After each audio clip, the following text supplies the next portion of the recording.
Hello दोस्तों, आज की कहानी है ढोंगी सियार।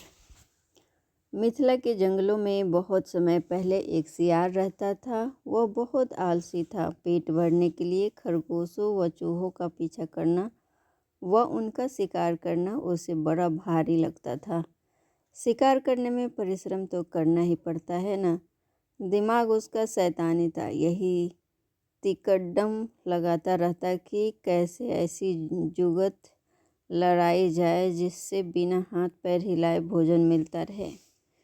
खाया और सो गया। एक दिन उसी सोच में वो डूबा हुआ सियार एक झाड़ी में दुबका बैठा था। बाहर चूहों की टोली उछल कूद व भाग दौड़ करने में लगी थी। उनमें एक मोटा सा चूहा था जिसे दूसरे चूहे सरदार कहकर बुला रहे थे और उसका आदेश मान रहे थे। सियार उन्हें देखता रहा। उसके मुंह से लार टपकती रही। फिर उसके दिमाग में एक तरकीब आई।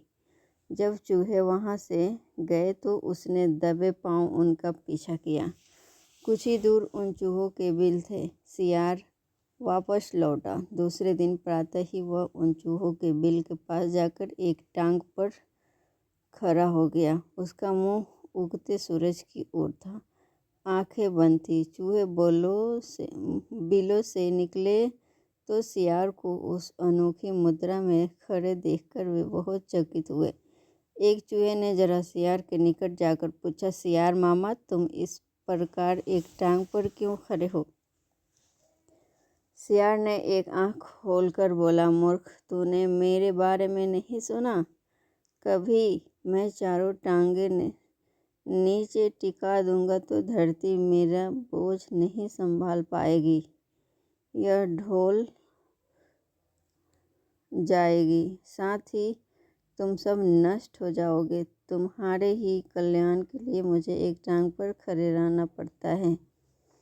चूहों में खुसर फुसर हुई। वे सियार के निकट आकर खड़े हो गए। चूहों के सरदार ने कहा, हे महान सियार, हमें अपने बारे में कुछ बताइए। सियार ने ढोंग रचा, मैंने सैकड़ों वर्ष हिमालय पर्वत पर एक टांग पर खड़े होकर तपस्या की।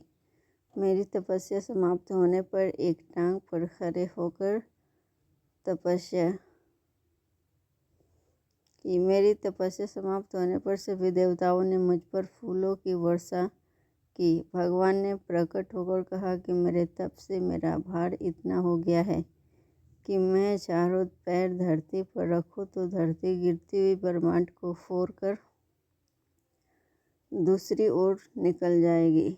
धरती मेरी कृपा पार की ही टिकी रहेगी। तब से मैं एक टांग पर ही खड़ा हूँ। मैं नहीं चाहता कि मेरे कल्याण कारण दूसरे जीवों को कष्ट हो।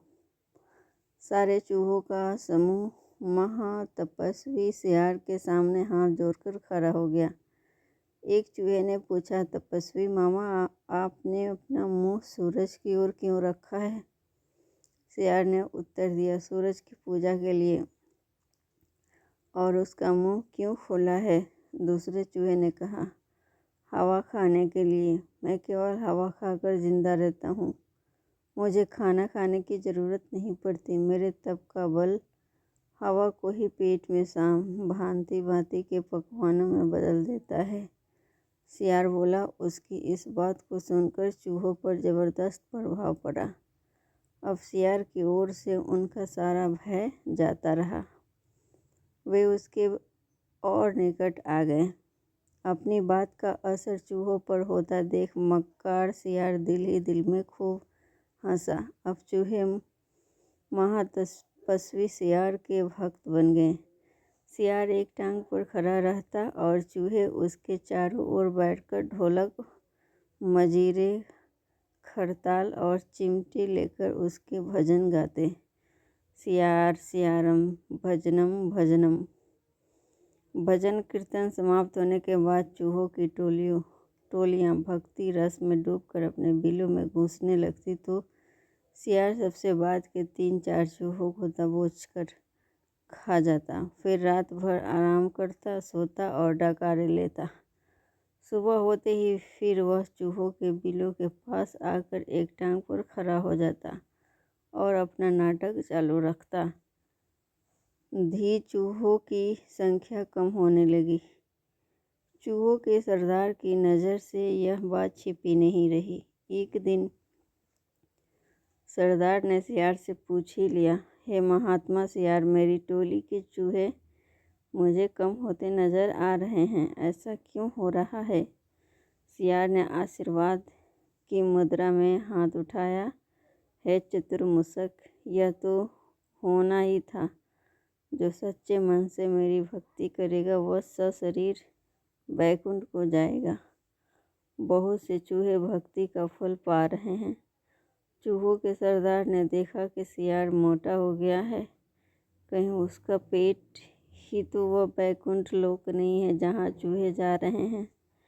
चूहों के सरदार ने बाकी बचे चूहों को चिताया और स्वयं उसने दूसरे दिन सबसे बाद में बिल में घुसने का निश्चय किया। भोजन समाप्त होने के बाद चूहे बिलों में घुसे। सियार ने सबसे अंत के चूहों को दबोचना चाहा। चूहों का सरदार पहले ही चौकन्ना था। वह दाव मारकर सियार का पंजा बचा गया। असलियत का पता चलते ही वह उछलकर सियार की गर्दन पर चढ़ गया और उसने बाकी चूहों को हमला करने के लिए कहा। साथ ही उसने अपने दांत सियार की गर्दन में गड़ा दिए। बाकी चूहे भी सियार पर झपटे और सबने कुछ ही देर में महात्मा सियार को कंकाल सियार बना दिया। केवल उसकी हड्डियों का पिंजर बचा रह गया। इस कहानी से यह सीख मिलती है कि ढोंग कुछ ही दिन चलता है, फिर ढोंगी को अपनी करनी का फल मिलता ही है। तो दोस्तों, ये कहानी कैसी लगी आप मेरे कमेंट बॉक्स में ज़रूर बताना और इस चैनल को लाइक, शेयर और सब्सक्राइब ज़रूर करना। Thanks for watching.